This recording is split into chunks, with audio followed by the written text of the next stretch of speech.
Bismillahirrahmanirrahim. Assalamualaikum warahmatullahi wabarakatuh.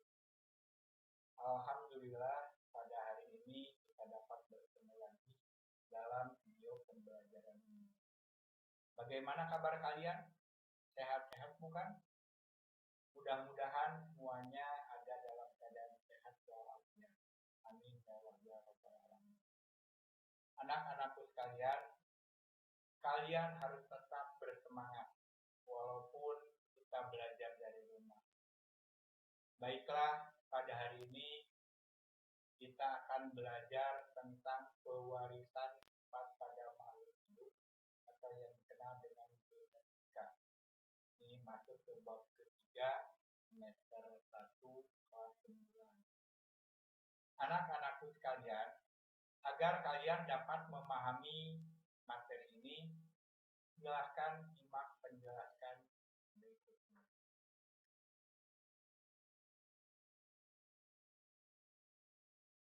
Assalamualaikum warahmatullahi wabarakatuh.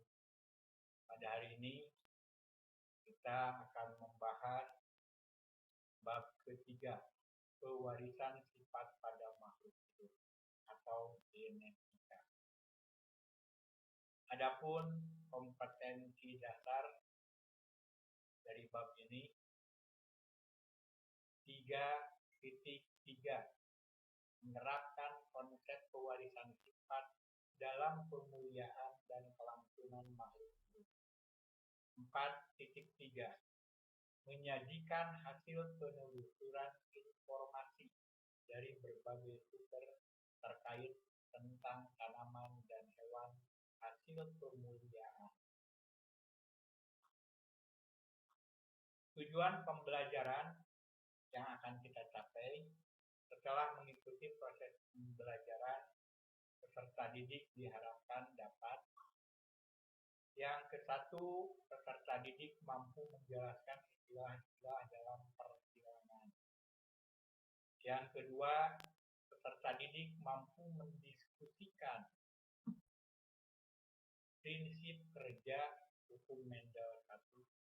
Yang ketiga, peserta didik mampu menjabarkan persilangan hukum Mendel 1. Halo, selamat pagi, selamat siang, selamat sore, dan selamat malam. Kapanpun dan dimanapun sahabat semua menyaksikan tayangan ini. Apa kabar sahabat semua? Di kesempatan kali ini kita akan berbicara mengenai pewarisan sifat. Bicara mengenai pewarisan sifat, maka erat kaitannya dengan seorang tokoh bernama Gregor Johann Mendel. Siapa Gregor Johann Mendel? Gregor Johann Mendel disebut sebagai Bapak Genetika. Ilmuwan yang lahir di Austria pada tanggal 20 Juli 1822 ini meraih gelar ilmuwan genetika untuk studi tentang pewarisan sifat-sifat tertentu pada tanaman kacang. Melalui penelitiannya, sang bapak genetika menyimpulkan bahwa semua organisme hidup terdapat unit dasar yang disebut gen yang secara khusus diturunkan oleh orang tua kepada anak-anaknya. Berdasarkan hal tersebut, pewarisan sifat adalah ciri-ciri atau sifat-sifat makhluk hidup yang dapat diturunkan dari generasi ke generasi atau diturunkan dari induk kepada anaknya. Agar mempermudah sahabat semua untuk memahami materi kita pada hari ini, berikut kami jabarkan beberapa terminologi atau istilah yang lazim digunakan dalam pewarisan sifat. Yang pertama adalah genetika. Genetika adalah ilmu yang mempelajari pola pewarisan sifat atau hereditas pada makhluk hidup. Kromosom. Kromosom adalah suatu struktur makromolekul yang berisi DNA, di mana informasi genetik dalam sel disimpan. Lokus merupakan posisi atau letak gen pada kromosom. Alel. Alel adalah anggota dari sepasang gen yang memiliki pengaruh berlawanan.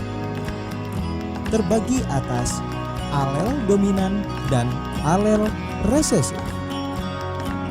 Alel dominan adalah alel yang lebih menonjol dan menutupi alel yang lain. Lazimnya, alel dominan dilambangkan dengan menggunakan huruf kapital. Dan tentu saja, alel resesif adalah alel yang tertutupi oleh alel dominan. Sebaliknya, alel resesif dilambangkan dengan huruf kecil. Homozigot merupakan dua alel yang sama yang terdapat pada satu lokus, misalnya atau heterozigot merupakan dua alel yang berbeda yang terdapat pada satu lokus, misalnya fenotip merupakan sifat penampilan fisik yang dapat diamati, misalnya warna bunga, bentuk biji, atau tinggi tanaman. Dan untuk genotip dapat didefinisikan sebagai jenis gen yang mengendalikan fenotip tersebut. Sebagai contoh, untuk fenotip bentuk biji dominan bulat terdapat dua jenis genotip, yaitu B dominan atau homozigot dan B dominan B resesif heterozigot. Dan untuk fenotip bentuk biji keriput dikendalikan dengan genotip B resesif homozigot. Sudah paham sekarang? Mari kita melangkah ke persilangan monohibrid dan hukum segregasi. Persilangan monohibrid adalah persilangan antara dua individu dengan satu sifat berbeda.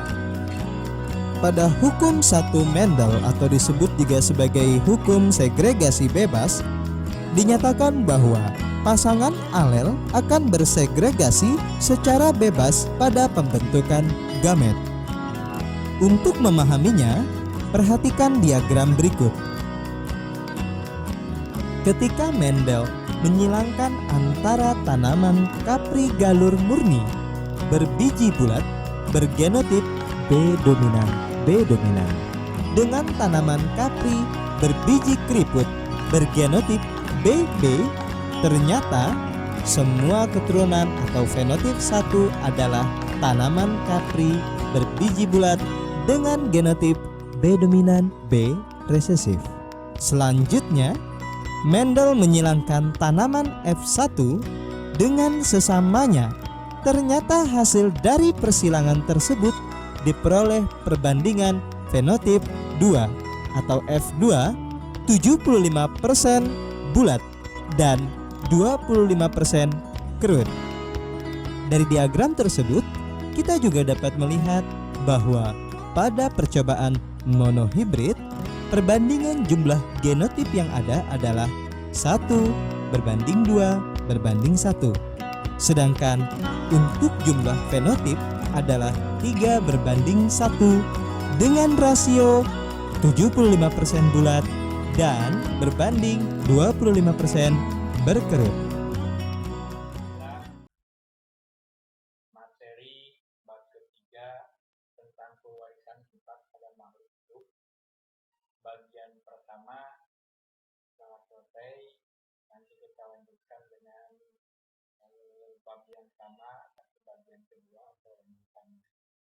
Anak-anak sekalian, agar kalian lebih dapat memahami materi pewarisan sifat pada makhluk hidup ini, kalian bisa lanjutkan dengan mengerjakan tugas atau lembar belajar siswa berikut ini. Terima kasih. Assalamualaikum warahmatullahi wabarakatuh.